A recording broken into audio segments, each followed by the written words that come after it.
Hello everyone, welcome to another Affinity Publisher tutorial. Today I'll be showing you the Gridify tool, how to use it with all of your item frames and shapes.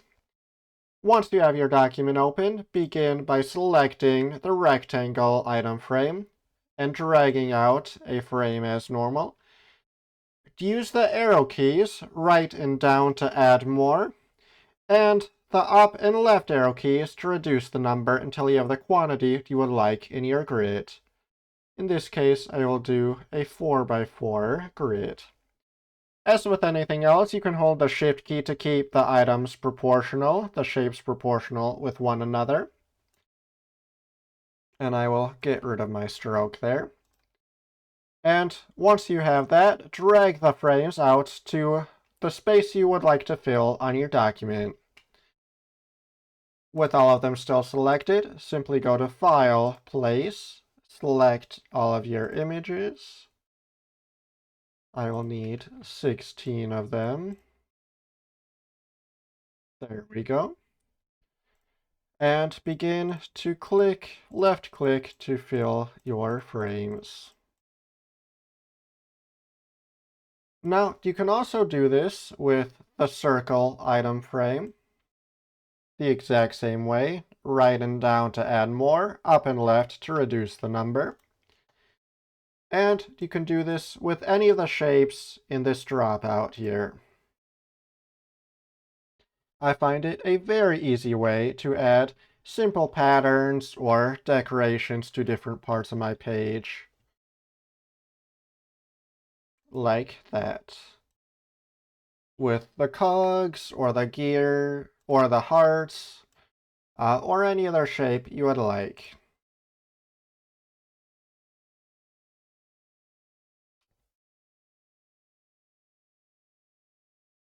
And we can change the hearts to a nice red color.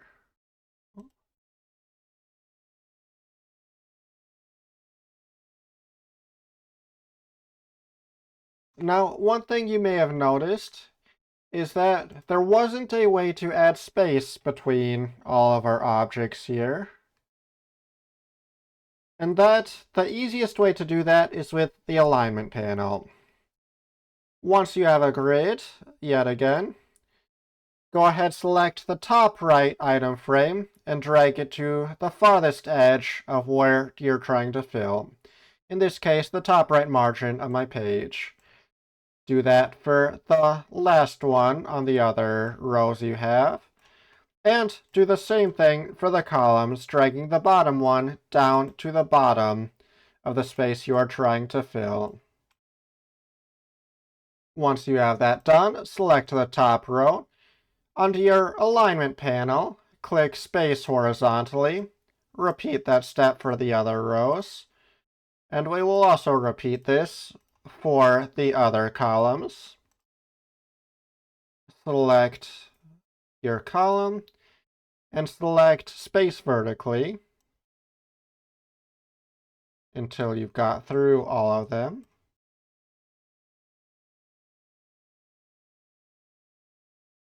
Just like that.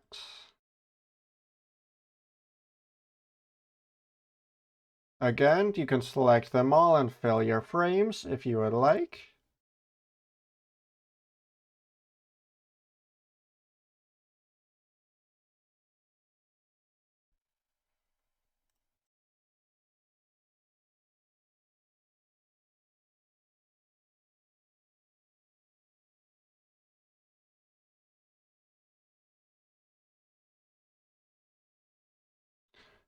And then you can go ahead and add an image beneath all of your item frames.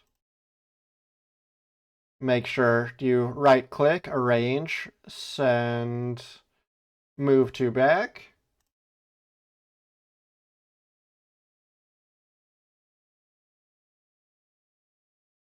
And now you can see the space between them all with a lovely background behind them.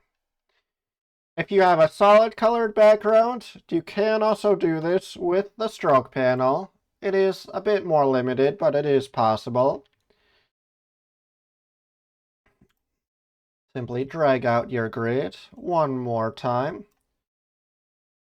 Place all of your images.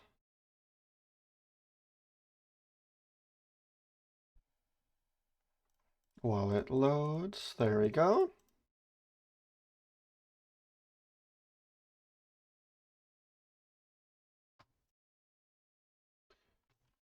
I'll just make a copy of that one.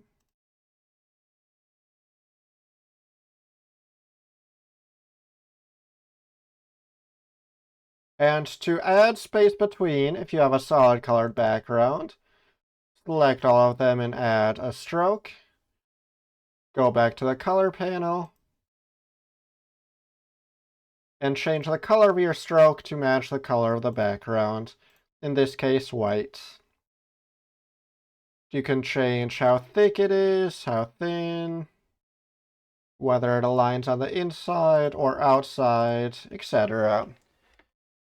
Quite a bit more limited, of course, but it is definitely an option. That is all there is to it. Thank you so much for watching, and I will see you in the next video.